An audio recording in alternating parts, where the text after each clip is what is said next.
കഴിഞ്ഞ ആഴ്ച നമ്മൾ പഠിച്ച് അവസാനിപ്പിച്ച 4-ാമത്തെ അധ്യായമാണ്. അധ്യായം റെക്കോർഡ് ചെയ്യുന്നുണ്ടോ നോക്കി. 4-ാമത്തെ അധ്യായം നമ്മൾ പഠിച്ച് അവസാനിച്ചു. 4-ാമത്തെ അധ്യായത്തിന്റെ പ്രത്യേകത നമുക്കറിയാം. നെബൂഖദ്നേസർ രാജാവ് അവിടെ അവസാനിക്കുകയാണ്. നെബൂഖദ്നേസറിനെ കുറിച്ചുള്ള എന്ന് വെച്ചാൽ കൽദയ രാജവംശത്തിലെ ഏറ്റവും പ്രധാനപ്പെട്ട രാജാവായിരിക്കും നെബൂഖദ്നേസർ. തന്റെ 43 വർഷത്തെ തന്റെ രാജഭരണത്തിന് ഒരു അവസാനം വരുത്തി തന്റെ രാജഭരണം അവസാനിപ്പിക്കുന്നതാണ് നമുക്ക് 4-ാം അധ്യായത്തിൽ കാണാനായിട്ട് ഇടയായത്. നമ്മൾ ഇന്ന് അധ്യായത്തിലേക്ക് കടക്കുക. നമ്മൾ ആ ചാപ്റ്റേഴ്സ് നമ്മൾ ഓർക്കുന്നു എന്ന് വിചാരിക്കുക. 1-ാമത്തെ അധ്യായം അത് ബാബിലോണിലേക്ക് അടിമകളായിട്ട് ഈ ദാനിയേലും തന്റെ സ്നേഹിതന്മാരും. 2-ാമത്തെ അധ്യായം നെബൂഖദ്നേസർ കാണുന്നതായിരിക്കുന്ന ഒരു ബിംബം, സ്വപ്നം. 3-ാമത്തെ അധ്യായം നെബൂഖദ്നേസർ നിർത്തിയ ബിംബം, ആ ബിംബത്തെ നമസ്കരിക്കാത്തതുകൊണ്ട് 3 ബാലന്മാരെ തീയിലിടുന്നതായിരിക്കുന്ന ആ രംഗം. 4-ാമത്തെ അധ്യായം നെബൂഖദ്നേസർ ജീവിതത്തിൽ ഉണ്ടായതായിരിക്കുന്ന വലിയ ഗർവം നിമിത്തം തനിക്ക് ഉണ്ടായതായിരിക്കുന്ന ഒരു വലിയ രോഗം, ഒരു സൈക്കോളജിക്കൽ ഡിസോർഡർ, താൻ ഒരു മൃഗമാണ് എന്ന് തനിക്ക് തന്നെ തോന്നുന്ന ഒരനുഭവം. അതാണ് നമ്മൾ പഠിച്ചത്. ഗർവം എത്രത്തോളം ഒരു വ്യക്തിയെ ബാധിക്കുന്നു എന്നുള്ളത്, ഒരു ജീവിതത്തെ ബാധിക്കുന്നു എന്നുള്ളത് നമുക്ക് 4-ാമത്തെ അധ്യായത്തിൽ പഠിക്കാനായിട്ട്. നമ്മൾ ഇന്ന് 5-ാമത്തെ അധ്യായം പഠിക്കാനായിട്ട് ആരംഭിക്കുന്നത്. 5-ാമത്തെ അധ്യായത്തിന്റെ ഒരു സമ്മറി നമുക്കറിയാം. അവിടെ നെബൂഖദ്നേസറിന്റെ വംശത്തിലുള്ളതായിരിക്കുന്ന, അഥവാ ആ കൽദയ രാജവംശത്തിലുള്ളതായിരിക്കുന്ന ബെൽഷസർ എന്ന താൻ ഒരു വലിയ വിരുന്നൊരുക്കി, 1000 മഹത്തുക്കൾക്ക് ഒരു വലിയ വിരുന്നൊരുക്കി. ആ വിരുന്നിൽ താൻ കുടിച്ച് രസിച്ചിരിക്കുമ്പോൾ തന്റെ പിതാവായിരിക്കുന്ന നെബൂഖദ്നേസർ യെരുശലേമിൽ നിന്ന് കൊണ്ടുവന്നതായിരിക്കുന്ന പാത്രങ്ങൾ, നമ്മൾ 1-ാം അധ്യായത്തിൽ വായിക്കുന്നു, ശിനാർ ദേശത്ത് കൊണ്ടുവച്ചതായിരിക്കുന്ന അവരുടെ ക്ഷേത്രത്തിൽ വെച്ചതായിരിക്കുന്ന പാത്രങ്ങൾ കൊണ്ടുവന്ന് അതിൽ കുടിക്കുവാനിടയായി.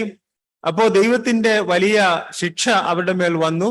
അവിടെ ആ ഭിത്തിയിൽ ഒരു എഴുത്തുണ്ടായി, മേനെ മേനെ തെക്കേൽ ഉഫർസീൻ എന്ന ആ എഴുത്ത്. ആ എഴുത്ത് അവർക്ക് വായിച്ച് മനസ്സിലാക്കാനായിട്ട്, കൽദയർക്ക് വായിച്ച് മനസ്സിലാക്കാനായിട്ട് കഴിഞ്ഞില്ല. പക്ഷേ ദാനിയേല് ആ എഴുത്ത് അത് വായിച്ചു. ആ എഴുത്തിന്റെ അർത്ഥം, ഞാൻ നിന്നെ എണ്ണിയിരിക്കുന്നു, നിന്റെ രാജ്യത്വത്തിന് അന്തം വരുത്തിയിരിക്കുന്നു, അതുപോലെ ഞാൻ നിന്നെ തൂക്കിയിരിക്കുന്നു, നീ കുറവുള്ളവനായി കണ്ടിരിക്കുന്നു. അതുപോലെ തന്നെ ഉഫർസീൻ എന്ന് വെച്ചാൽ നിന്റെ രാജ്യം മേദ്യർക്കും പാർസികൾക്കും വിഭാഗിച്ചു കൊടുത്തിരിക്കുന്നു എന്നുള്ളതായ ഒരു കാര്യം കാണുവാനിടയായി. അന്ന് രാത്രിയിൽ തന്നെ ബെൽഷസർ രാജാവ് കൊല്ലപ്പെട്ടു. കൽദയ സാമ്രാജ്യത്തിന്റെ അവസാനം, ബാബിലോണിയൻ സാമ്രാജ്യത്തിന്റെ അവസാനം നമുക്ക് 5-ാം അധ്യായത്തിൽ കാണുവാനായിട്ട് സാധിക്കും. നമ്മള് ഈ 5-ാം അധ്യായത്തോട് നമ്മൾ ആദ്യം കണ്ടതാണല്ലോ ഈ നെബൂഖദ്നേസർ കണ്ടതായിരിക്കുന്ന ഈ ബിംബം. ഈ ബിംബത്തിന് സ്വർണ്ണ തല നമുക്ക് കാണാനായിട്ട് സാധിക്കും. അത് ഈ അധ്യായത്തോടുകൂടി തന്നെ അവസാനിക്കുക. സ്വർണ്ണ തലയുടെ കാലഘട്ടം ഈ അധ്യായത്തോട് കൂടി തന്നെ അവസാനിക്കുന്നതാണ് നമുക്ക് ഇവിടെ കാണാനായിട്ട് സാധിക്കുന്നത്. ബേൽഷസർ എന്ന വാക്കിന്റെ അർത്ഥം ബേൽ രാജാവിനെ സംരക്ഷിക്കുന്നു, or ബേൽ protect the king ബേൽ protect the king എന്നാണ് ബെൽഷസർ എന്ന വാക്കിന്റെ അർത്ഥം. ബേൽ എന്ന് പറയുന്നത് മെരോദക് എന്ന് പറയുന്നതായിരിക്കുന്ന ബാബിലോണിലെ അവരുടെ നാഷണൽ ദൈവമാണ്. അവരുടെ സാമ്രാജ്യത്തിന്റെ ദൈവത്തിന്റെ പേരാണ് മർദക് ഓർ മെരോദക് എന്നുള്ളതായിരിക്കുന്ന പേര്. ആ ദൈവത്തിന്റെ വേറൊരു പേരാണ് ബേൽ ദ കിങ്. ബേൽ രാജാവിനെ സംരക്ഷിക്കണമേ ഓർ സംരക്ഷിക്കുന്നു എന്നാണ് ആ വാക്കിന്റെ അർത്ഥം. നമ്മൾ ബെൽഷസറിനെ കുറിച്ച് നമ്മൾ ഇനി ഒരു ചെറിയ ചാർട്ട് നിങ്ങളെ കാണിച്ചു തരാം. ബെൽഷസർ വാസ്തവത്തിൽ ഒരു രാജാവല്ല എന്ന് നമുക്ക് ചരിത്രത്തിൽ മനസ്സിലാക്കാനായിട്ട് കഴിയും. രാജപ്രതിനിധിയാണ്. ഈ അധ്യായത്തിൽ തന്നെ അതിനുള്ളതായിരിക്കും തെളിവുണ്ട്. കാര്യം ബെൽഷസർ പറയുന്നുണ്ട്, ഞാൻ ഈ എഴുത്ത് വായിക്കുന്ന ആളെ രാജ്യത്തിൽ 3ാമനാക്കും എന്ന് പറയുന്നുണ്ട്. അപ്പോ ബെൽഷസർ തന്നെ രാജ്യത്തിലെ 2ാമനാ, രാജപ്രതിനിധിയാണ്. അത് he is not the actual king, he is a regent king എന്നാണ് അത് പറയുക. എന്ന് വെച്ചാൽ രാജപ്രതിനിധി എന്നാണ് ആ വാക്കിന്റെ അർത്ഥം. വാസ്തവത്തിൽ ഞാൻ ഈ ചാർട്ടിൽ കാണിച്ചിരിക്കുന്നത് എത്ര ബാബിലോണിയൻ രാജാക്കന്മാരുടെ കീഴിൽ ദാനിയേൽ ഉണ്ടായിരുന്നു എന്നുള്ളതാണ്. വാസ്തവത്തിൽ നമ്മുടെ ഈ ദാനിയേൽ പ്രവചനം വായിച്ചാൽ 4 രാജാക്കന്മാരുടെ കീഴിലെ ദാനിയേൽ ഉണ്ടായിരുന്നുള്ളൂ. ഒന്ന്, ആദ്യത്തേത് നെബൂഖദ്നേസർ, പിന്നീട് ബെൽഷസർ, പിന്നീട് 6-ാം അധ്യായത്തിൽ ദാര്യാവേശ്, മേദ്യനായ ദാര്യാവേശ്, പിന്നീട് കോരശ് അഥവാ സൈറസ് ദ ഗ്രേറ്റ്, സൈറസ് അഥവാ കോരശ് രാജാവ്. ഈ 4 രാജാക്കന്മാരെ കുറിച്ച് നമ്മൾ ദാനിയേൽ പ്രവചനത്തിൽ കാണുന്നുള്ളൂ. പക്ഷേ വാസ്തവത്തിൽ ദാനിയേൽ അതിലധികം രാജാക്കന്മാരുടെ കാലഘട്ടത്തിൽ ജീവിച്ചിരുന്നു. എല്ലാവരുടെയും കാലഘട്ടത്തിൽ താൻ ഏത് പൊസിഷനാണ് വഹിച്ചത് എന്ന് നമുക്ക് അറിഞ്ഞുകൂടാ. പക്ഷെ തീർച്ചയായിട്ടും ഈ രാജാക്കന്മാരുടെ കാലഘട്ടത്തിലും ഒരുപക്ഷെ പ്രധാനപ്പെട്ട പൊസിഷൻ താൻ വഹിച്ചിട്ടുണ്ടാവാനുള്ള സാധ്യതയുണ്ട്. നെബൂഖദ്നേസർ രാജാവാണല്ലോ അതിന്റെ നിയോ ബാബിലോൺ രാജ്യത്തിലെ ഏറ്റവും പ്രധാനപ്പെട്ട രാജാവ്. തന്റെ പിതാവായ നെബോപോളസർ എന്ന് പറയുന്ന ആളാണ് വാസ്തവത്തിൽ ഈ നിയോ ബാബിലോൺ സാമ്രാജ്യം സ്ഥാപിച്ചത്. തന്റെ മകനായ നെബൂഖദ്നേസർ ആണ് ഈ സാമ്രാജ്യത്തിൽ ഏറ്റവും പ്രധാനപ്പെട്ട രാജാവ്. 43 വർഷം ജീവിച്ചു. അതിനുശേഷം വന്ന രാജാവാണ് എവിൽ മെരോദക് ഓർ അമൽ മർദക് അല്ലെങ്കിൽ ഇവിൾ മെറോദക് എന്ന് നമ്മൾ ഇംഗ്ലീഷിൽ വായിക്കുന്നുണ്ട്. അദ്ദേഹത്തെ കുറിച്ച് നമ്മൾ 2 രാജാക്കന്മാരുടെ പുസ്തകത്തിൽ നമ്മൾ അദ്ദേഹത്തെ കുറിച്ച് വായിക്കുന്ന എവിൽ മെരോദക് എന്ന് പറയുന്ന രാജാവിനെ കുറിച്ച് വായിക്കുന്നുണ്ട്. താന് രാജ്യഭാരം ഏറ്റു. 2 വർഷം മാത്രമേ താൻ രാജ്യഭാരം ചെയ്തുള്ളൂ. രാജാവ് രാജ്യഭാരം ഏറ്റപ്പോൾ താൻ ചെയ്തതായിരിക്കുന്ന വേദപുസ്തകം രേഖപ്പെടുത്തിയിരിക്കുന്നതായിരിക്കുന്ന വിഷയം 2 രാജാക്കന്മാർ 25-ാം അധ്യായത്തിൽ യഹോയാക്കീൻ എന്ന് പറയുന്ന ഒരു രാജാവ്, അത് ഏറ്റവും അവസാനത്തതിന്റെ മുമ്പിലത്തെ രാജാവാണ്. യഹൂദയിലെ ഏറ്റവും അവസാനത്തതിന്റെ മുമ്പിലത്തെ രാജാവാണ് യഹോയാക്കീൻ. യഹോയാക്കീൻ രാജാവ് ആകെ 3 മാസമേ രാജ്യഭാരം ചെയ്തുള്ളൂ. പക്ഷേ 37 വർഷക്കാലം താൻ ബാബിലോണിലായിരുന്നു. ഈ 37 വർഷത്തിനിടയ്ക്ക് തന്നെ ഈ രാജാവ് യഹോയാക്കിനും അതുപോലെ തന്നെ എവിൽ മെരോദക് രീതിയിൽ ബന്ധം സ്ഥാപിക്കാനിടയായി. ചരിത്രകാരന്മാർ പറയുന്നത് എവിൽ മെരോദക് ഏതോ കാരണവശാൽ ചിലകളിൽ കാരാഗൃഹത്തിലാകുവാനുള്ള സാധ്യത ഉണ്ടായി. അങ്ങനെ കാരാഗൃഹത്തിൽ വെച്ചാണ് അവർ തമ്മിൽ പരിചയപ്പെട്ടത് എന്ന് പറയുന്നു. സത്യാവസ്ഥ എന്താണ് എന്ന് നമുക്ക് അറിഞ്ഞുകൂടാ. പക്ഷേ അങ്ങനെ എവിൽ മെരോദക് താൻ രാജാവായപ്പോ ഈ യഹോയാക്കീൻ എന്ന രാജാവിനെ, യഹൂദ രാജാവിനെ തടവിൽ നിന്ന് താൻ വിടുവിച്ചിട്ട് നല്ല വസ്ത്രമൊക്കെ കൊടുത്ത് നല്ല ആഹാരമൊക്കെ കൊടുത്ത് അവിടെ രാജധാനിയിൽ തന്നെ തനിക്ക് ആഹാരമൊക്കെ നൽകി വസിക്കുവാനുള്ള അവകാശം നൽകി. അതാണ് എവിൽ മെരോദക് എന്ന് പറയുന്ന രാജാവിനെ കുറിച്ച് നമ്മൾ ദൈവത്തിൽ കാണുന്നത്. നെബൂഖദ്നേസറിന്റെ മകനാണ്. പിന്നീട് നമ്മൾ കാണുന്നത് അതിനുശേഷം വന്ന 3-ാമത്തെ രാജാവാണ് നെരിഗ്ലിസാർ എന്ന് പറയുന്ന രാജാവ്. അദ്ദേഹത്തെ കുറിച്ചും തിരുവാനായിട്ട് സാധിക്കും. 3-ാമത്തെ വ്യക്തി അത് നെബൂഖദ്നേസറിന്റെ സണ്ണിലോയാണ്, എന്ന് വെച്ചാൽ മകളെയാണ് വിവാഹം കഴിച്ചിരിക്കുന്നത്. നെരിഗ്ലിസാറിനെ കുറിച്ച് നമ്മൾ വായിക്കുന്ന യെരമ്യാ പ്രവചനം 39-ാം അധ്യായത്തിൽ അവിടെ യെരൂശലേം നെബൂഖദ്നേസർ ആക്രമിച്ചപ്പോ ഇദ്ദേഹവും അവിടെ ഉണ്ടായിരുന്നു. നേർഗൽ ശരേസർ എന്നാണ് ഈ ബാബിലോൺ രാജാക്കന്മാരുടെ ശരിയായ പേരും അതുപോലെ തന്നെ നമ്മൾ ഇംഗ്ലീഷിൽ വായിക്കുന്ന പേരും തമ്മിൽ വ്യത്യാസമുണ്ട്. ഉദാഹരണം നെബൂഖദ്നേസറിന്റെ പേര് നമ്മൾ അന്ന് കണ്ടതാണ്, നെബൂഖുദരി യൂസർ എന്നാണ് നെബൂഖദ്നേസറിന്റെ പേര്. നമ്മൾ ആദ്യത്തെ ക്ലാസ്സിൽ നമ്മൾ ശ്രദ്ധിച്ച നെബൂഖുദരി യൂസർ എന്നാണ് ബാബിലോൺകാർ പറയുന്നത്. എന്ന് പറയുന്ന പോലെ നെരിഗ്ലിസറിന്റെ ശരിയായ പേര് നേർഗൽ ശരേസർ എന്നാണ്. യെരമ്യാ പ്രവചനം 39-ാം അധ്യായത്തിൽ ഈ വ്യക്തി താൻ നെബൂഖദ്നേസർ യെരൂശലേം പിടിക്കാനായിട്ട് പോയപ്പോ അവിടെ ഉണ്ടായിരുന്നു എന്ന് നമ്മൾ കാണുന്നുണ്ട്. 4-ാമത്തെ വ്യക്തി ആകെപ്പാടെ 2 മാസം ഭരിച്ചോളൂ, ലബാഷി മെരോദക്. പിന്നെ വന്ന രാജാവാണ് നെബോഡിഡസ് എന്ന് പറയുന്ന രാജാവ്. നെബോഡിഡസ് ആണ് വാസ്തവത്തിൽ ഈ ബെൽഷസർ രാജാവിന്റെ കാലഘട്ടത്തിൽ യഥാർത്ഥമായിട്ട് ബാബിലോൺ ഭരിച്ചിരുന്ന രാജാവ്. നെബോഡിഡസ് എന്ന് പറയുന്ന രാജാവ്.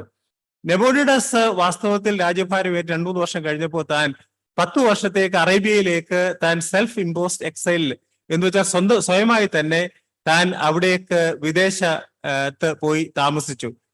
നെബോഡിഡസ് എന്ന് പറഞ്ഞ രാജാവ് ആ കാലഘട്ടത്തിൽ ആ കാലഘട്ടത്തിലും അതിനുശേഷവും നെബോഡിഡസിന്റെ കാലഘട്ടം മുഴുവൻ തന്നെയും വാസ്തവത്തിൽ രാജ്യഭാരം ചെയ്തത് ബെൽഷസർ എന്ന് പറയുന്നതായിരിക്കുന്ന അദ്ദേഹത്തിന്റെ മകനാണ്.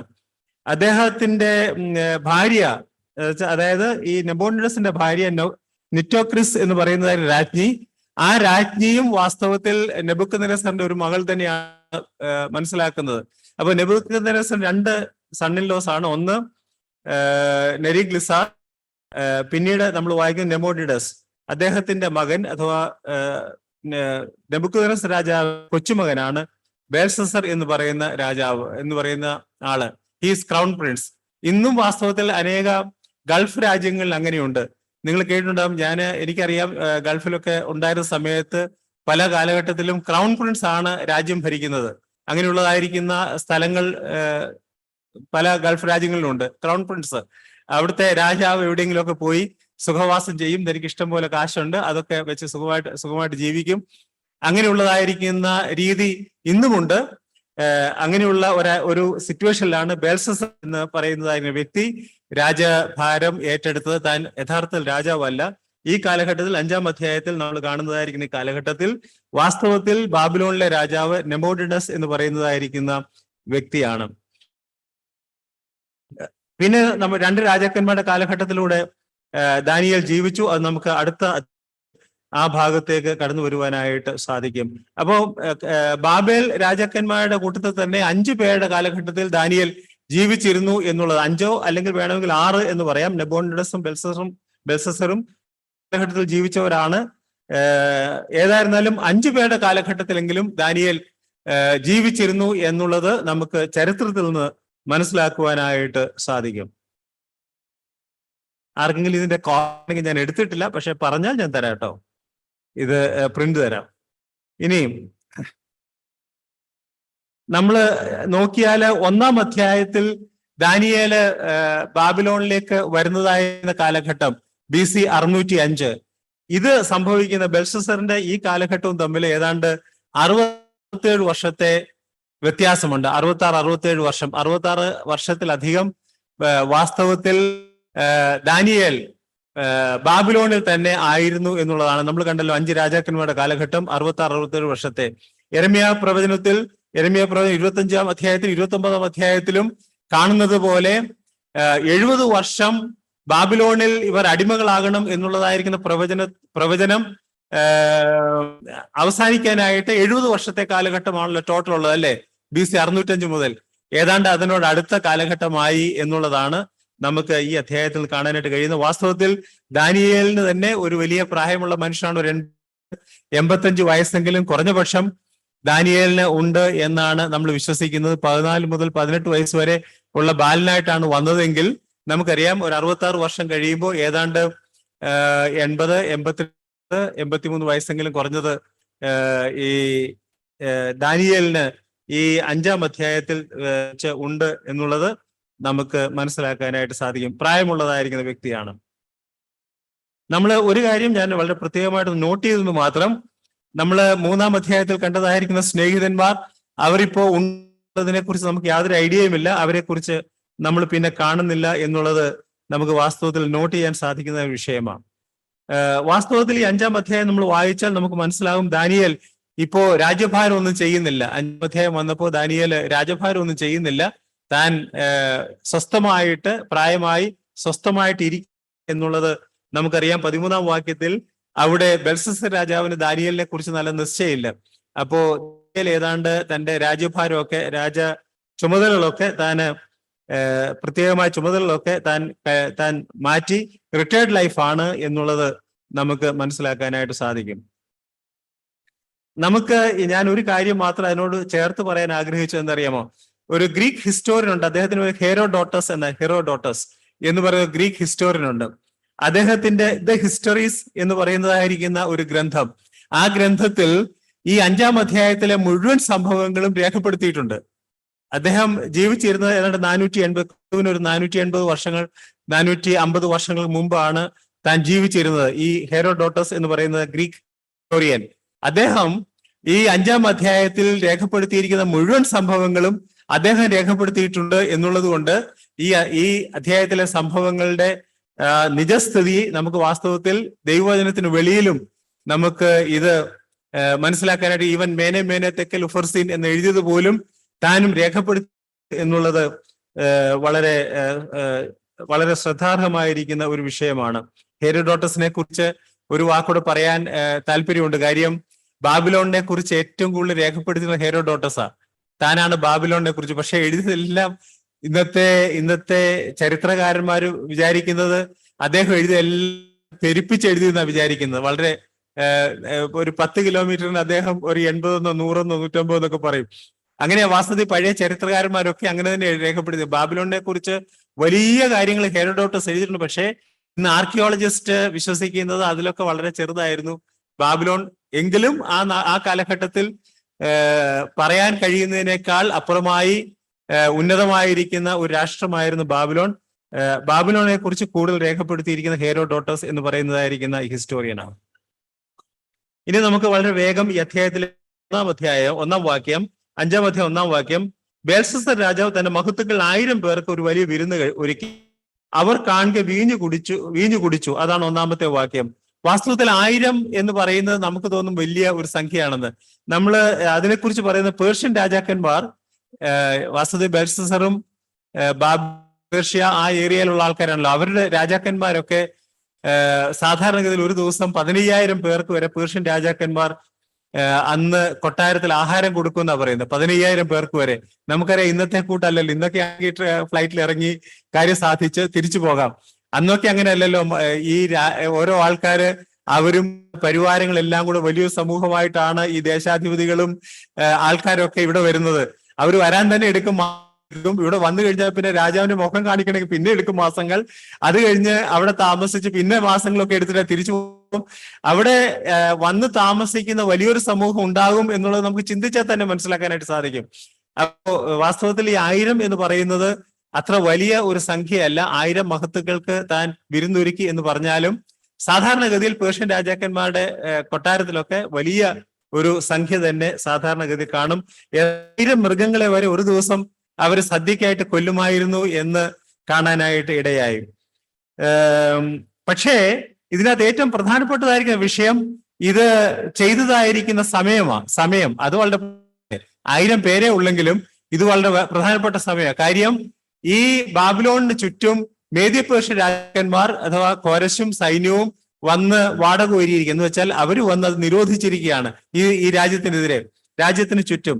വാസ്തവത്തിൽ ബെൽഷസ്സറും അതുപോലെ ബാബിലോണിലുള്ള രാജാക്കന്മാരും ഒരിക്കലും വിചാരിക്കുന്നില്ല രാജ്യത്തെ ആർക്കെങ്കിലും തകർക്കാൻ സാധിക്കുമെന്ന്. കാരണം വളരെ ശക്തമായിരിക്കുന്ന കോട്ടയാൽ ചുറ്റപ്പെട്ടതാണ് ബാബിലോൺ.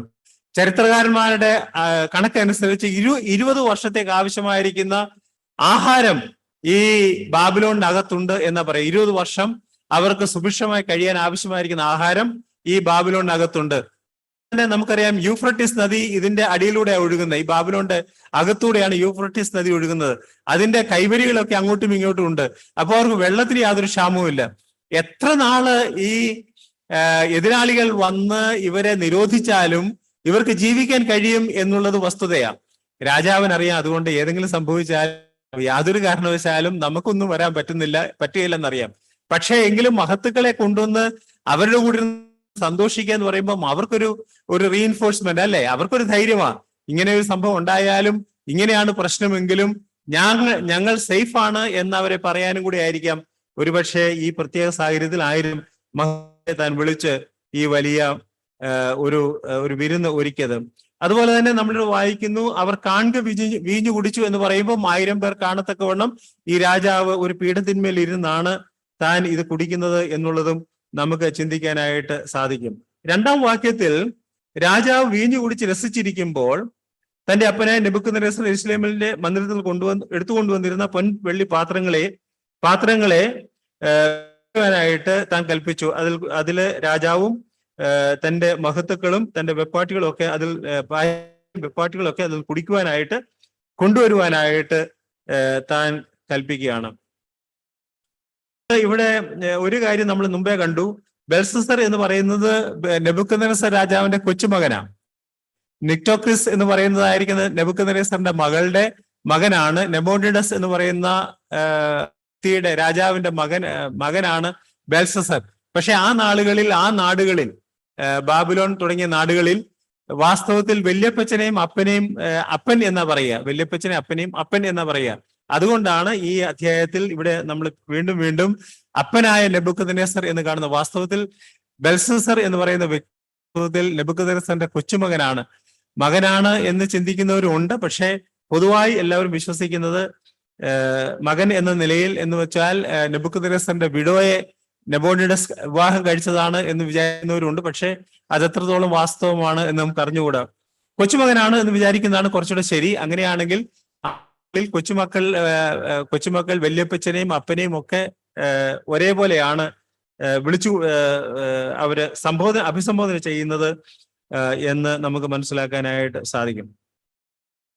ഇനിയും രണ്ടാം വാക്യത്തിൽ തന്നെ ദേവാലയത്തിലെ പാത്രങ്ങളെ കൊണ്ടുവരുവാനായിട്ട് കൽപ്പിച്ചു. നമ്മൾ 1-ാം അധ്യായത്തിൽ നമ്മൾ ഓർക്കുന്നുണ്ടല്ലേ, നിങ്ങൾ ഓർക്കുന്നു എന്ന് ഞാൻ വിചാരിക്കുകയാണ്. വാസ്തവത്തിൽ യഹൂദ ജനം അവര് പാപം ചെയ്ത് മുഖാന്തരം അവരുടെ ജീവിതത്തിൽ കുറവുണ്ടായി എന്ന് മാത്രമല്ല, അവരുടെ ദേവന്റെ ആലയത്തിലെ ശിനാർ ദേശത്ത് അവിടെയുള്ളതായിരിക്കുന്ന ക്ഷേത്രത്തിൽ, ദേവന്റെ ക്ഷേത്രത്തിൽ കൊണ്ടുവരാനായിട്ടിടയാ നമ്മൾ 1-ാം അധ്യായത്തിൽ കണ്ടതാ. ആ പാത്രം ഇപ്പോ എന്തിനാ ഉപയോഗിക്കുന്നത്? നമ്മൾ 5 വന്നപ്പോ ആ പാത്രങ്ങളിൽ മഹത്തുക്കളും അവരുടെ ഈ രാജാവും തന്റെ ഭാര്യമാരും വെപ്പാട്ടികളും ഒക്കെ അതിൽ നിന്ന് കുടിക്കുന്ന ആ ദുരവസ്ഥയിലേക്ക് വന്നു എന്നുള്ളതാണ്.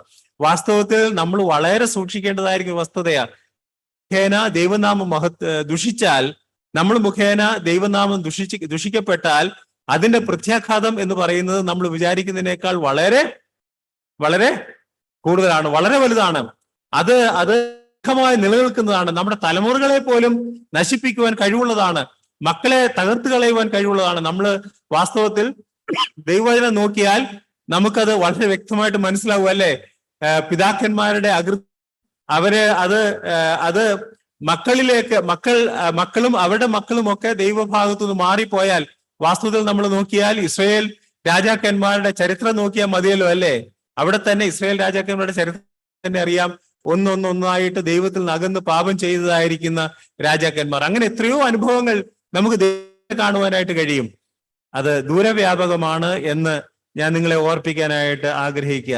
നമ്മൾ വളരെ സൂക്ഷിക്കണം. ദൈവസന്നിധിയിൽ നമ്മൾ പാപം ചെയ്താൽ അതിന്റെ പ്രത്യാഘാതം എന്താ വെച്ചാൽ, നമ്മുടെ ജീവിതത്തിൽ മക്കളും നമ്മുടെ കുടുംബങ്ങളും നമ്മുടെ പ്രിയപ്പെട്ടവർക്കും സാക്ഷ്യമില്ലാത്ത കാര്യങ്ങൾ സംഭവിച്ചാൽ അതിന്റെ പ്രത്യാഘാതം എന്ന് പറയുന്നത് അനേക തലമുറകൾ തന്നെ ദീർഘമായി നിലനിൽക്കുന്നതാണ് എന്നുള്ളതാണ്. വാസ്തവം നമ്മളൊന്ന് ആലോചിച്ച് നോക്കല്ലേ, ഒരു 500 വർഷം നമ്മുടെ കർത്താവ് വരാനായിട്ട് താമസിച്ചാൽ ഇന്നീ കാണുന്നതായിരിക്കുന്ന കുഞ്ഞുങ്ങൾ അവരെ ചുറ്റി ഒരു വലിയ പക്ഷേ 10,000, 5,000, 1,000, 2,000, 5,000 മക്കൾ തന്നെ അവരുടെ വംശാവിൽ ഉണ്ടായി എന്ന് വരാം. അപ്പോ ഇന്നത്തെ ഒരു കുഞ്ഞോ അല്ലെങ്കിൽ ഒരു പൈതൽ ദൈവഭാഗത്തു നിന്ന് മാറിപ്പോയാൽ അതിന്റെ പ്രത്യാഘാതം എന്ന് പറയുന്നത് നമുക്കറിയാം, വളരെ വളരെ ദീർഘമായിരിക്കുന്ന പ്രത്യാഘാതമാണ്. കേവലം ഒരു കുഞ്ഞു പോയി എന്നുള്ളതല്ല, ആ കുഞ്ഞു മുഖേന ഉണ്ടാകാൻ സാധ്യതയുള്ളതായിരിക്കുന്ന സൊസൈറ്റിയിലും കുടുംബങ്ങളിലും ഉണ്ടാകാനുള്ളതായിരിക്കുന്ന സാധ്യതയെ കുറിച്ച് നമ്മൾ വിസ്മരിച്ചുകൂടാ എന്നുള്ളത് ഈ സമയത്ത് നമുക്ക് ഓർക്കുവാനായിട്ട് കഴിയും. ഇനി നമ്മൾ 3-ാം വാക്യത്തിൽ എല്ലാവരും അതിൽ നിന്ന് കുടിച്ചു. 4-ാം വാക്യം ശ്രദ്ധിക്കുക. എന്നിട്ട് എല്ലാവരും കുടിച്ചു. 4-ാം വാക്യം, അവർ വീഞ്ഞു കുടിച്ച് പൊന്നും വെള്ളിയും താമ്രവും ഇരുമ്പും മരവും കല്ലും കൊണ്ടുള്ള ദേവന്മാരെ സ്തുതിച്ചു. ഇവിടെ ഈ 4-ാം വാക്യത്തിൽ വാസ്തവത്തിൽ ഒറിജിനലില് ആൻഡ് എന്നോട് പറഞ്ഞിട്ടുണ്ട്. ആൻഡ് എന്ന വാക്ക് ഉൾപ്പെടുത്തിയിട്ടുണ്ട്. അതിങ്ങനെയാണ്, പൊന്നും വെള്ളിയും കൂടാതെ താമ്രവും ഇരുമ്പും മരവും കല്ലും കൊണ്ടുള്ള ദേവന്മാരെ സ്തുതിച്ചു. വാസ്തവത്തിൽ ഈ ദേവന്മാര്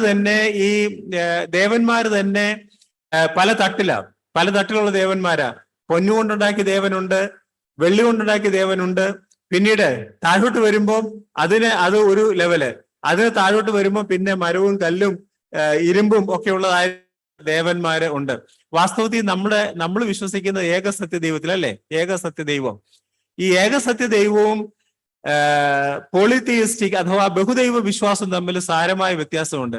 വാസ്തവത്തിൽ ഈ ബഹുദൈവ വിശ്വാസം എന്ന് പറയുമ്പോൾ, പോളിതിയിസ്റ്റിക് അനേക ദൈവങ്ങൾ വിശ്വസിക്കുന്നവർ എന്ന് പറയുമ്പോൾ, വാസ്തവത്തിൽ ആ ദൈവങ്ങളൊന്നും ദൈവങ്ങൾ തന്നെയല്ല. ദൈവങ്ങളുടെ ഡെഫിനിഷൻ വെച്ച് നോക്കിയാൽ തന്നെ ദൈവങ്ങളല്ല.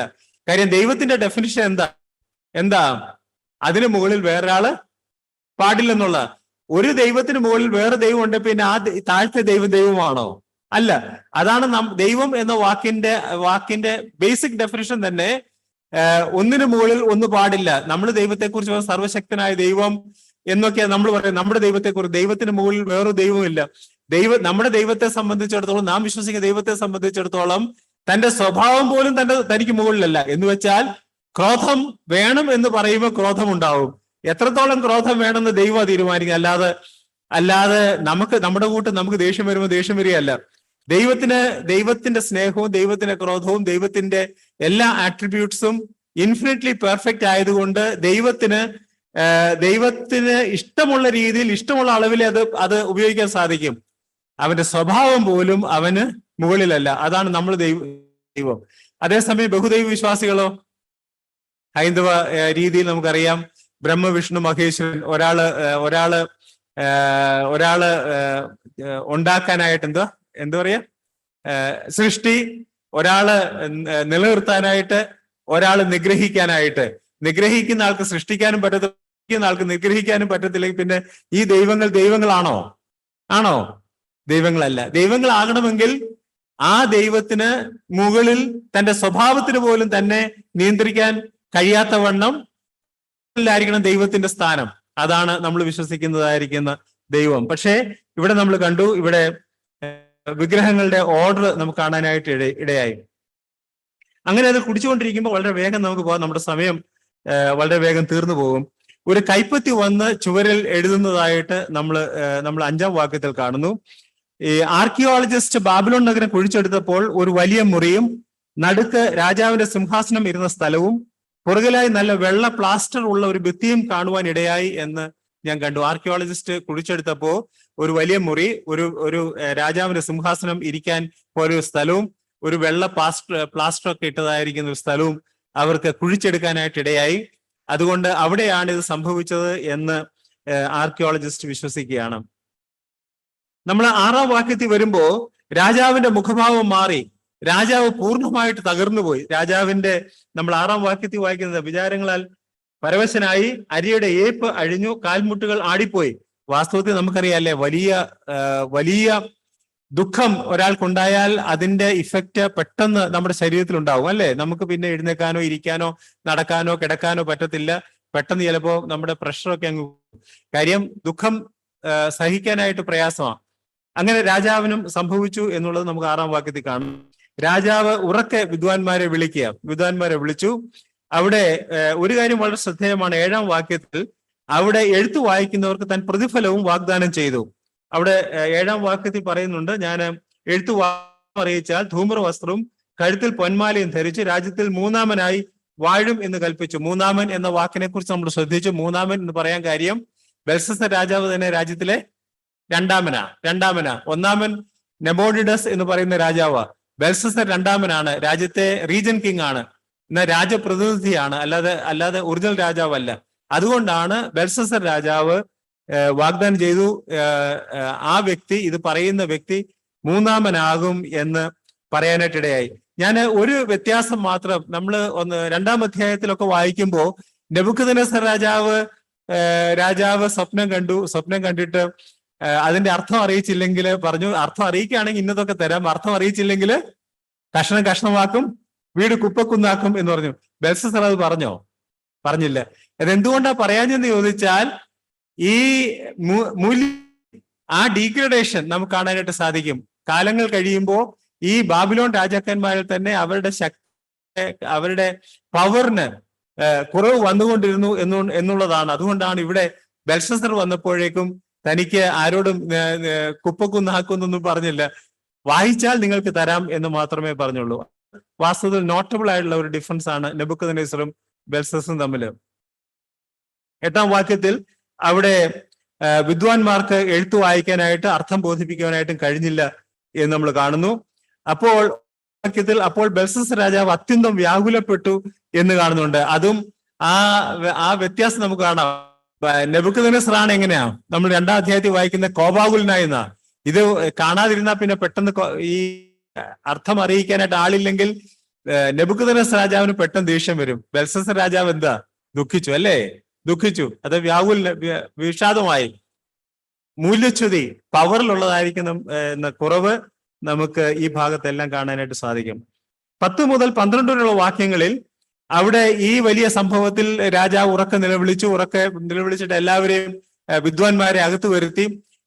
പക്ഷെ അവർക്കാർക്കും അർത്ഥം ബോധിപ്പിക്കാനായിട്ട് കഴിഞ്ഞില്ല. 8-ാം വാക്യത്തിൽ നമ്മൾ കണ്ടല്ലോ അല്ലെ, അർത്ഥം ബോധിപ്പിക്കാനായിട്ട് കഴിഞ്ഞില്ല. ഈ വലിയ കമ്മോഷന്റെ ഇടയ്ക്ക് രാജ്ഞി അറിഞ്ഞു. രാജ്ഞി എന്ന് നമ്മൾ വിചാരിക്കുന്നത് നിറ്റോക്രിസ് എന്ന് പറയുന്നതായിരിക്കുന്ന ബെൽഷസ്സറിന്റെ മാതാവാണ് എന്ന് വിചാരിക്കുക. കാരണം ഈ 1-ാം വാക്യത്തിൽ തന്നെ നമ്മൾ കാണുന്നുണ്ട് ബെൽഷസ്സറിന്റെ ഭാര്യയും വെപ്പാട്ടികളും ഈ വിരുന്നിൽ ഓൾറെഡി ഉണ്ട്, അല്ലെ? അവിടെ നമ്മൾ വായിക്കുന്നുണ്ട്, അവിടെ 2-ാം വാക്യത്തിൽ രണ്ടാം വാക്യത്തിലാണ് അല്ലെ, മഹത്തുക്കളും അവന്റെ ഭാര്യമാരും വെപ്പാട്ടികളും. അപ്പൊ അവരെല്ലാം ഈ ഈ വിരുന്ന് സൽക്കാരത്തിലുണ്ട്. അപ്പൊ അങ്ങനെ വിരുന്ന് സൽക്കാരത്തിൽ അവരുള്ളത് കൊണ്ട് പിന്നെ അവിടെ ഇല്ലാത്തതാരാ? തന്റെ മാതാവ് അല്ലെ, നെറ്റോക്രിസ് എന്ന് പറയുന്ന മാതാവ്. താൻ അവിടെ ഇല്ല. അപ്പോ ഈ മാതാവ് കടന്നു വന്നു. തനിക്ക് കാര്യം മാതാവിന് വാസ്തവത്തിൽ നെബൂഖദ്നേസറിന്റെ കാലത്തെ കാര്യങ്ങളൊക്കെ അറിയാം. ആ രാജ്ഞി വന്നിട്ട് രാജാവിന് പരിചയപ്പെടുത്തി കൊടുക്കാം.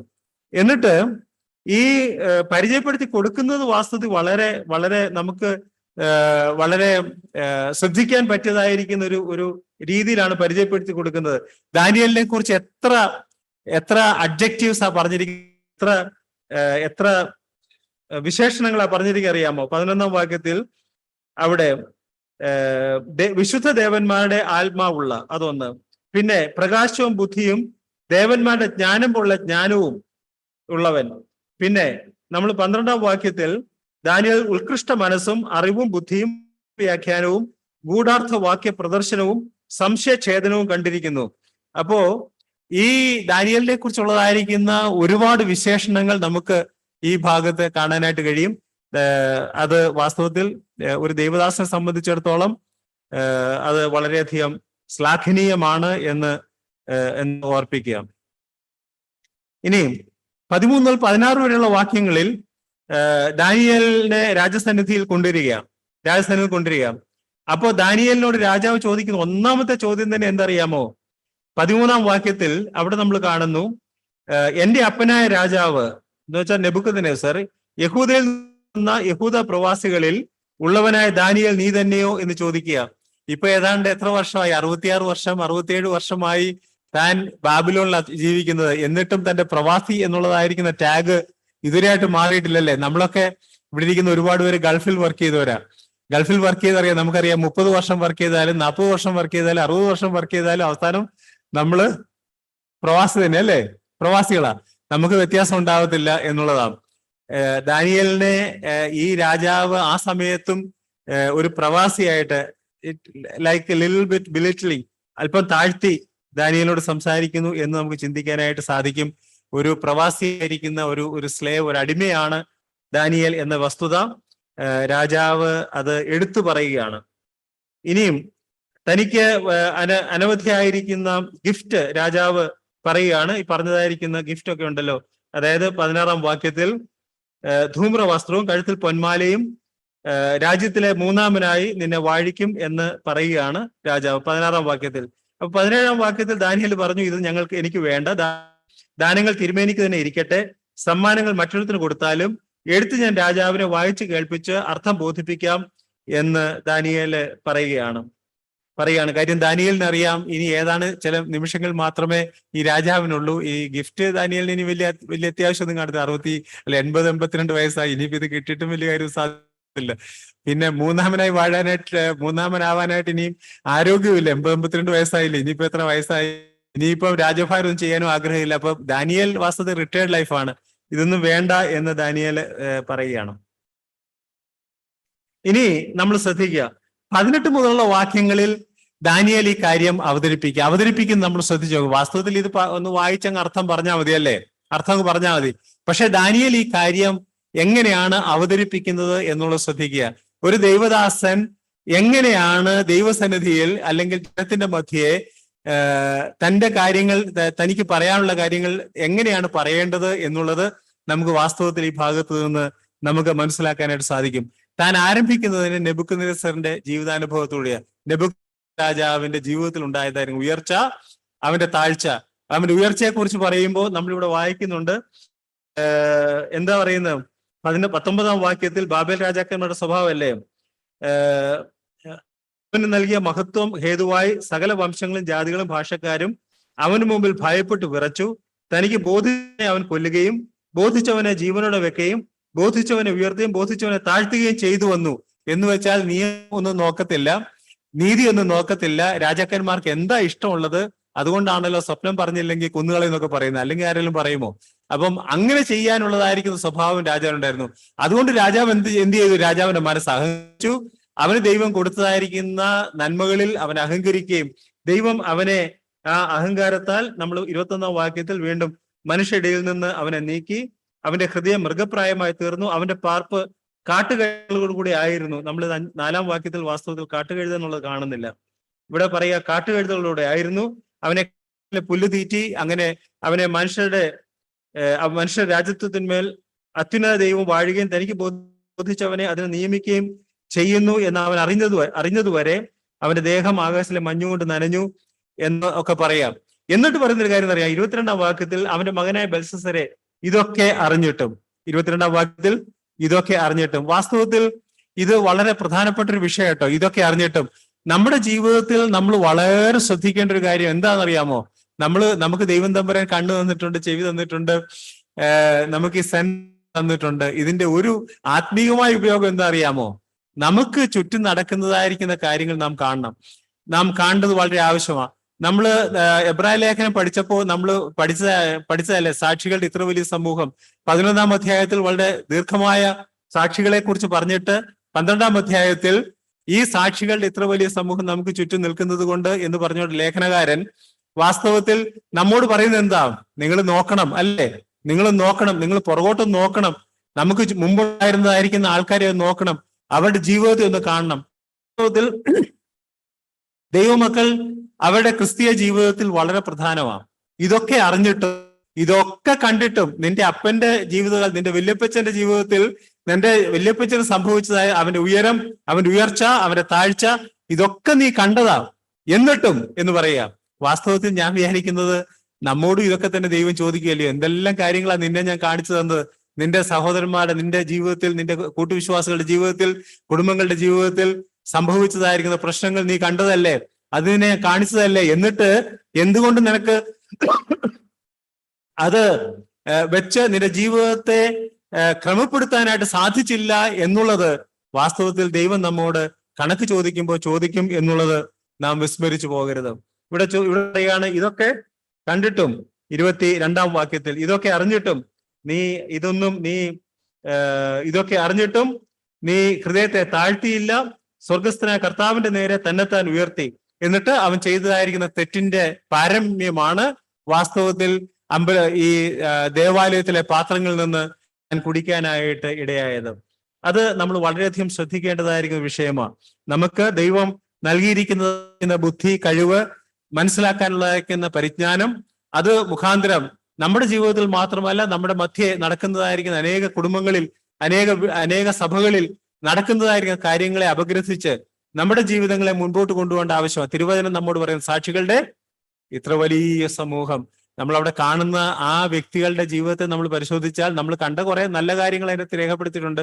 പക്ഷെ അവരുടെയൊക്കെ ജീവിതത്തിലുള്ള കുറച്ച് നല്ലതല്ലാത്ത കാര്യങ്ങളും ദൈവവചനത്തിൽ രേഖപ്പെടുത്തിയിട്ടുണ്ട്. അതും നമ്മൾ കാണേണ്ടത് ആവശ്യമല്ലേ?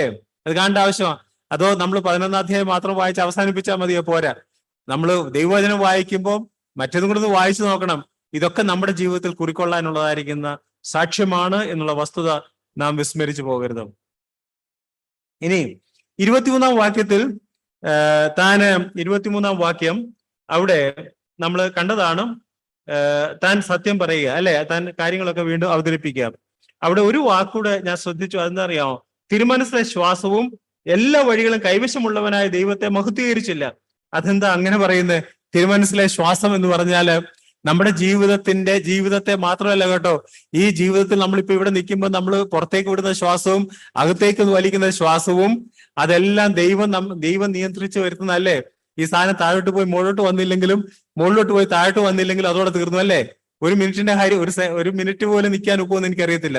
അപ്പൊ അതാണ് ജീവിതം. ഈ ശ്വാസം കൈവശമുള്ളവനായിരിക്കുന്ന ദൈവത്തെ നീ മഹത്വീകരിച്ചില്ല എന്നുള്ളത് നമ്മൾ ഓർക്കണം. അതിന്റെയൊക്കെ അർത്ഥം നിങ്ങൾക്ക് ചിന്തിച്ചാൽ തന്നെ മനസ്സിലാവും. നമ്മുടെ ജീവിതത്തിൽ നമ്മൾ എത്രത്തോളം ദൈവസന്നിധിയിൽ താഴണം. ഉള്ളതൊന്നും എന്റേതല്ല, എനിക്കുള്ളതെല്ലാം ദൈവം നൽകിയതാണ്, എന്റെ ശ്വാസം പോലും എന്നുള്ളതായിരിക്കുന്ന വസ്തുത നാം ഓർക്കാനായിട്ട് നമുക്ക് ആവശ്യമുണ്ട് എന്ന വസ്തുത ഈ ഭാഗം നമ്മെ ഓർപ്പിക്കുക. ഇനി 24-25 വാക്യങ്ങൾ നമുക്ക് വളരെ വേഗം അത് ഒന്ന് നോക്കാം. 24-25 വാക്യങ്ങൾ അത് വായിക്കാം ഞാൻ. ആകയാൽ അവൻ ആ കൈപ്പത്തി അയച്ചു, ഈ എഴുത്ത് എഴുതിച്ചു. എഴുതിയിരിക്കുന്ന എഴുത്തോ മെനെ മെനെ തെക്കേൽ ഉഫർസേൻ. കാര്യത്തിന്റെ അർത്ഥമാവിയത് മെനെ എന്ന് വെച്ചാൽ ദൈവം നിന്റെ രാജ്യത്വം എണ്ണി അതിന് അന്തം വരുത്തിയിരിക്കുന്നു. തെക്കേൽ എന്ന് വെച്ചാൽ തുലാസിൽ നിന്നെ തൂക്കി കുറവുള്ളവനായി കണ്ടിരിക്കുന്നു. പെറേസ് എന്ന് വെച്ചാൽ നിന്റെ രാജ്യം വിഭാഗിച്ച് മേദ്യർക്കും പാർസികൾക്കും കൊടുത്തിരിക്കുന്നു. ഇത് വാസ്തവത്തിൽ അരാമിക് ഭാഷയിലാണ് എഴുതിയത് എന്നാണ് വിശ്വസിക്കുന്നത്. പക്ഷെ അന്നത്തെ കൽദയ ഭാഷ നമുക്കറിയാം അരാമിക് ഭാഷ, അതുകൊണ്ട് അവർക്ക് പെട്ടെന്ന് വായിക്കാനായിട്ട് കഴിയുന്നതായിരിക്കും ഒരു ഭാഷയല്ല എഴുതിയത് എന്നുള്ളത് തീർച്ചയായിട്ടും നമുക്ക് മനസ്സിലാക്കാനായിട്ട് സാധിക്കും. തന്നെയല്ല, ഇത് എഴുതിയാൽ അത് വായിക്കണമെങ്കിൽ വായിക്കാന്ന് വെച്ചാൽ നമ്മളിപ്പം ഈ 3 വാക്ക് എഴുതിയാൽ മെനെ മേനെ തെക്കൽ ഉഫർസീൻ എന്നുള്ളതായിരിക്കും. ഈ വാക്ക് എഴുതിയാൽ അതിന്റെ അർത്ഥം പറഞ്ഞു കൊടുക്കാനായിട്ട് സാധാരണ ഒരാൾക്ക് സാധിക്കത്തില്ല. ഒരു ദൈവമകന് മാത്രമേ സാധിക്കത്തുള്ളൂ. വായിക്കാൻ പക്ഷെ ആർക്കെങ്കിലും ഒക്കെ സാധിച്ചു എന്ന് വന്നാൽ പോലും അരാമിക് ഭാഷയാണെന്ന് വിചാരിക്കുന്നു. അത് ഏത് അരാമിക്കാണ്, കൽദി അരാമിക്കാണോ അതോ വേറെ അരാമിക്കാണോ എന്ന് നമുക്ക് അറിഞ്ഞൂടാ. ഏതായാലും കൊള്ളാം, അത് വായിക്കാനായിട്ട് വിദ്വാൻമാർക്ക് സാധിച്ചില്ല. ഒരുപക്ഷെ ഞാൻ വിചാരിക്കുന്നത് വായിക്കുക എന്നതിനേക്കാൾ അത് വായിച്ചതിന്റെ അർത്ഥം പറയുക എന്ന് പറയുന്നത് അത്ര എളുപ്പമുള്ളതായിരിക്കുന്ന ഒരു കാര്യമായിരുന്നില്ല എന്നുള്ളതാ കാര്യം. അത് പറയണമെങ്കിൽ ഇതിനു മുമ്പിൽ പറഞ്ഞ നെബൂഖദ്നേസറിന്റെ കാലം തുടങ്ങിയുള്ള കാര്യങ്ങൾ പറഞ്ഞെങ്കിലേ ഒക്കത്തുള്ളൂ. അല്ലാതെ നേരിട്ട് ഈ വാക്കിന്റെ മാത്രം അർത്ഥം പറഞ്ഞാൽ അത് രാജാവിന് അതിന്റെ അർത്ഥമൊന്നും മനസ്സിലാക്കാനായിട്ട് സാധിക്കത്തില്ല. അതാ ഇതിന്റെ അകത്ത് ഒരു വാക്ക് മാത്രം 24-ാം വാക്യത്തിൽ മെനെ മേനെ തെക്കൽ ഊഫർസീൻ എന്ന വാക്ക് നമ്മൾ താഴെ വായിക്കുമ്പോൾ പെറസ് എന്ന 28-ാം വാക്യത്തിൽ പെറസ് എന്ന് എടുത്തെഴുതി രണ്ടായിട്ട് എഴുതിയിരിക്കുന്നത് അല്ലേ.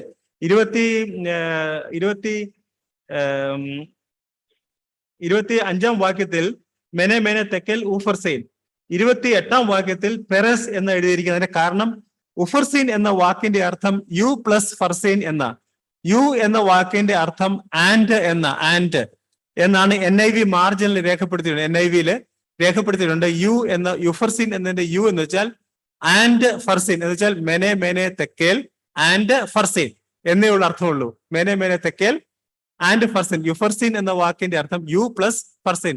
യു എന്ന് വെച്ചാൽ ആൻഡ്, അപ്പൊ മെനെ മേനെ തെക്കേൽ ആൻഡ് ഫർസീൻ എന്നാണ് ആ വാക്ക്. മെനെ എന്ന വാക്കിന്റെ അർത്ഥം എണ്ണി എന്നേ ഉള്ളൂ. അതിന് ഒരു അർത്ഥമേ ഉള്ളൂ, എണ്ണി എന്ന്. തെക്കേൽ എന്ന് വെച്ചാൽ തൂക്കി.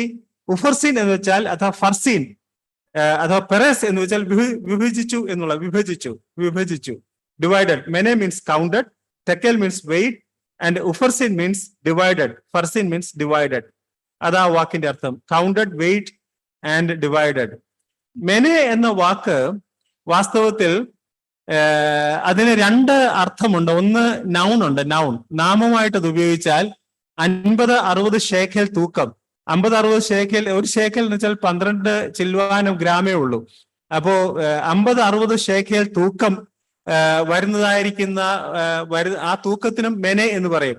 അത് അവരുടെ ഭാഷയിൽ MENEH മെനെ എന്ന വാക്ക് സാധാരണ ബാബിലോൺ ഭാഷകളിൽ മെനെ എന്ന വാക്കിന്റെ അർത്ഥം 50-60 ഷേക്കൽ തൂക്കം വരുന്നത് എന്ന് വെച്ചാൽ ഒരു മെനെ എണ്ണ വാങ്ങിച്ചു എന്ന് പറഞ്ഞാൽ ഐ ബോട്ട് 1 മെനെ ഓഫ് ഓയിൽ എന്ന് വെച്ചാൽ 50-60 ഷേക്കൽ അഥവാ ഏതാണ്ട് ഒരു 600-750 ഗ്രാം വെയിറ്റ് ഉള്ളതായിരിക്കും. 3/4 കിലോ വെയിറ്റ് വാങ്ങിച്ചു എന്നതിന് അർത്ഥമുള്ളൂ. അത് നാമം. അത് ക്രിയയായിട്ട് ഉപയോഗിക്കുമ്പോഴാണ് എണ്ണി എന്ന് പറയുക. അപ്പൊ ക്രിയ എന്ന് പറയുമ്പോൾ ടു നമ്പർ ഓർ റെക്കൺ, വെർബില് നമ്പർ ഓർ റെക്കൺ. അത് നൗണായിട്ട് ഉപയോഗിക്കുകയാണെങ്കിൽ അതിന്റെ അർത്ഥം it's a weight of 635 to 762 gram.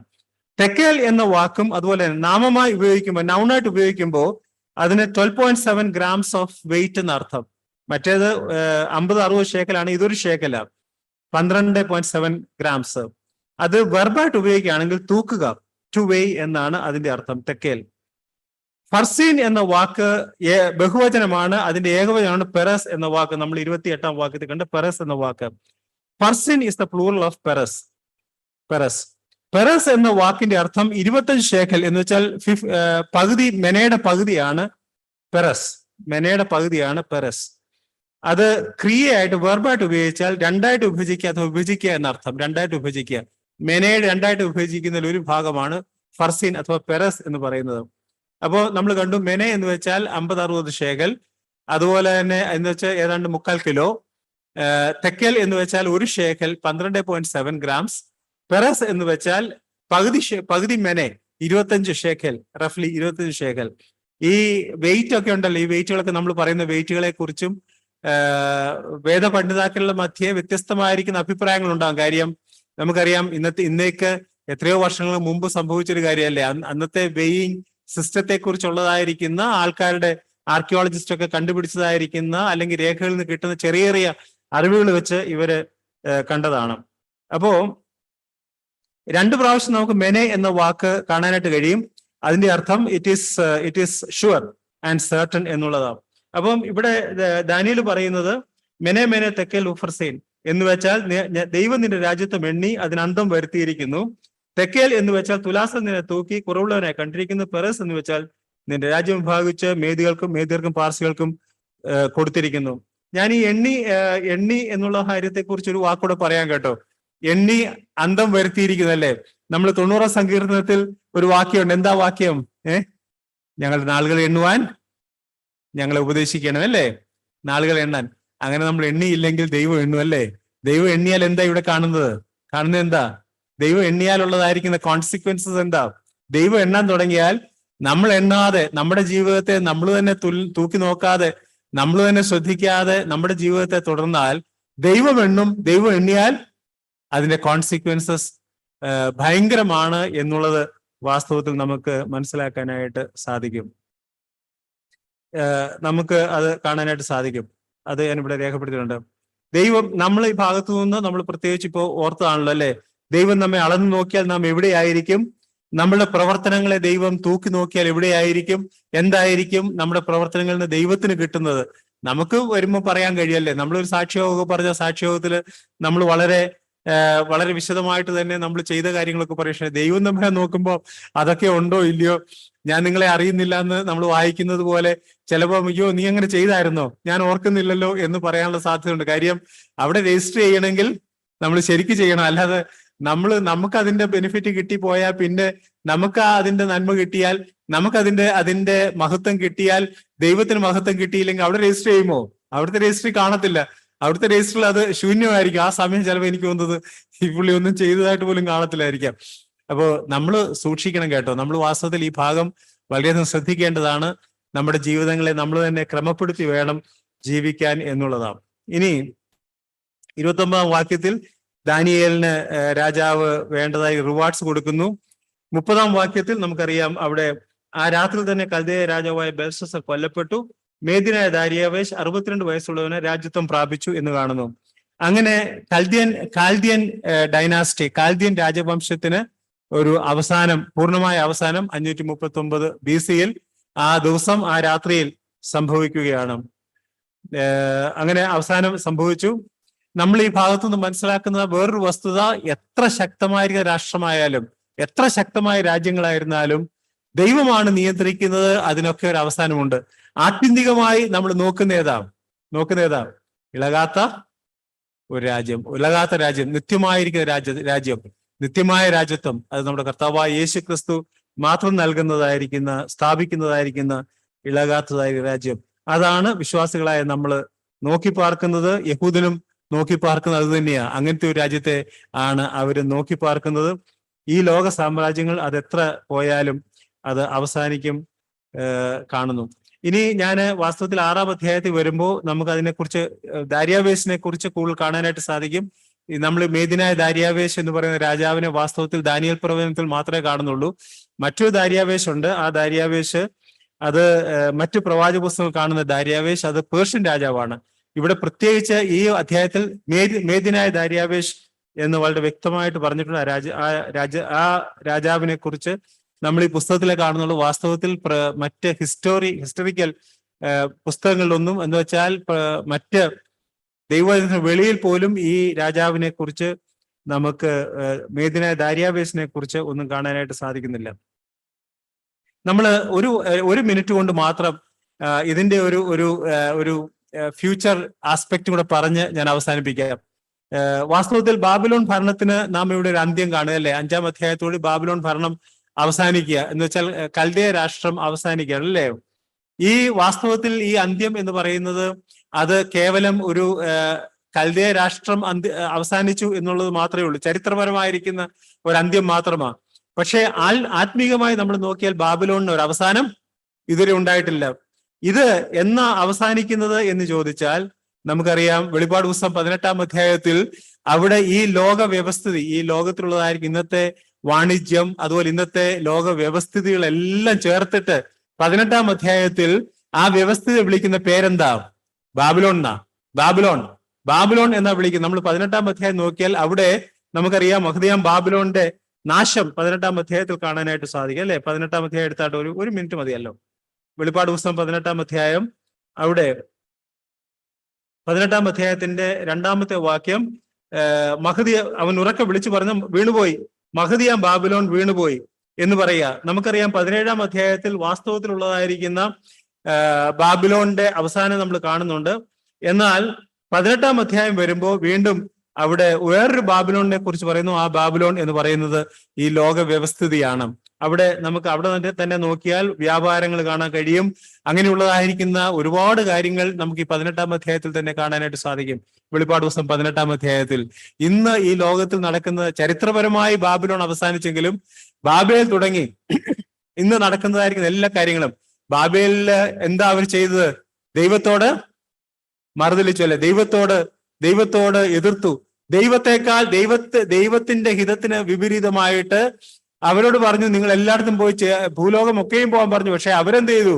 അവർ പറഞ്ഞു നമുക്കൊരു നഗരം പണിയണം എന്ന് പറഞ്ഞു. എന്നിട്ട് അവര് ആ നഗരം പണിയാനായിട്ട് ശ്രമിച്ചു. ദൈവത്തോട് അവർ എതിർക്കുന്നത് നമുക്ക് ബാബേലിൽ കാണുവാനായിട്ട് സാധിക്കും അല്ലേ?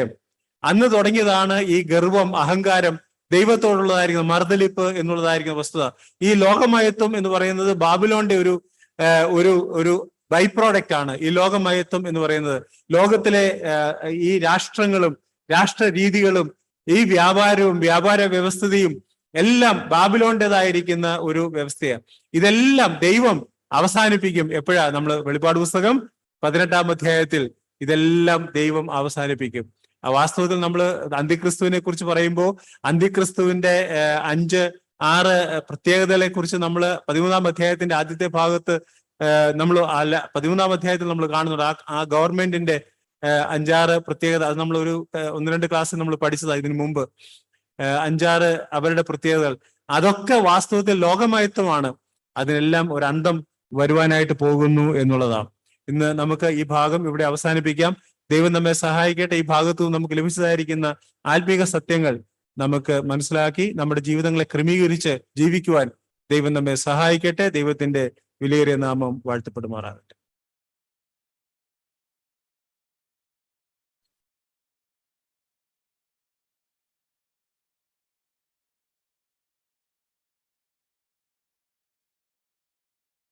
താങ്ക് യു കോട്ട്ലിങ്കിൽ. എൻ്റെ മനസ്സിൽ വന്നത്, നമ്മളിപ്പോൾ പിള്ളേരോട് ചോദിക്കുകയാണ് എങ്ങനെയുണ്ട് ക്ലാസ്, എങ്ങനെയുണ്ട് പഠിത്തം, എങ്ങനെയുണ്ടെന്ന് ചോദിച്ചാൽ മാർക്ക് വരുമ്പോൾ അറിയാം എങ്ങനെയുണ്ടെന്ന്. എബിയോട് ചോദിച്ചാൽ എങ്ങനെയുണ്ട് ബിസിനസ് എന്ന് വെച്ചാൽ കച്ചവടം എത്ര വന്നു വെച്ചിട്ട് നോക്കും. ഒരു കമ്പനി ചോദിച്ചാൽ അറിയാം എങ്ങനെ കമ്പനി പോകുന്നു, ഷെയർ പ്രൈസിലോ പ്രോഫിറ്റിലാണ് മെഷർ ചെയ്യുന്നത്. നമ്മുടെ ജീവിതം എല്ലാം തന്നെ നമ്മൾ ലോകത്തിന്റെ സ്റ്റാൻഡേർഡ്സ് വെച്ചിട്ടാണ്, ലോകത്തിലെ സക്സസ് അല്ലെങ്കിൽ സാലറി എത്ര കിട്ടുന്നത് അല്ലെങ്കിൽ പ്രോഫിറ്റ് ഉണ്ട് എത്ര കിട്ടുന്നത് വെച്ചിട്ടാണ് ലോകത്തിന്റെ സ്റ്റാൻഡേർഡ്സിൽ മെഷർ ചെയ്യും. പക്ഷെ ദൈവം നോക്കുന്ന സ്റ്റാൻഡേർഡ് വളരെ ഡിഫറെന്റ് ആണ്. അതെപ്പോഴും നമ്മുടെ ജീവിതത്തിൽ മനസ്സിലാക്കി വേണം നമ്മുടെ ഈ ജീവിതം നയിക്കുമ്പോഴും എന്താണ് നമ്മൾ ചെയ്യുന്ന എന്താണ് ഇമ്പോർട്ടൻ്റ് എന്ന് മനസ്സിലാക്കിയിട്ട് വേണം ജീവിതം നയിക്കാൻ. പ്രത്യേകിച്ച് വിൽസനങ്ങളെ തുടർച്ചയായിട്ട് പ്രാർത്ഥനയിൽ ഓർക്കണം. ഇന്നലെ കേട്ടപ്പോൾ ഭയങ്കര വിഷമം തോന്നി. ഇന്ന് രാവിലെ ഞാൻ അയ്യപ്പനങ്ങളോട് സംസാരിച്ചു എങ്ങനെ ഉണ്ടെന്ന് അറിയാൻ. അപ്പൊ അയ്യപ്പനങ്ങൾ പറഞ്ഞത് വിൽസനങ്ങൾ 2ാം ജീവിതം കൊടുത്തത് എനിക്കൊരു ജീവിതം തരാൻ വേണ്ടിയാണ് ദൈവം കൊടുത്തത്.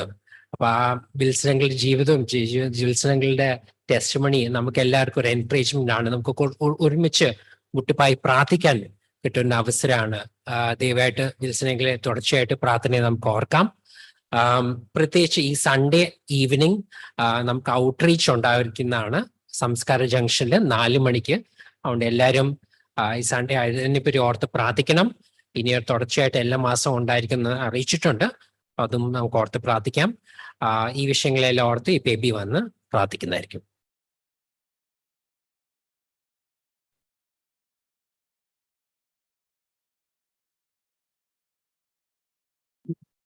പ്രാർത്ഥിക്കാം. സർവശക്തനായ ദൈവമേ, കർത്താവേ, നന്ദിയോടെ സ്തുതിക്കുന്നു, സ്തോത്രം ചെയ്യുന്നു.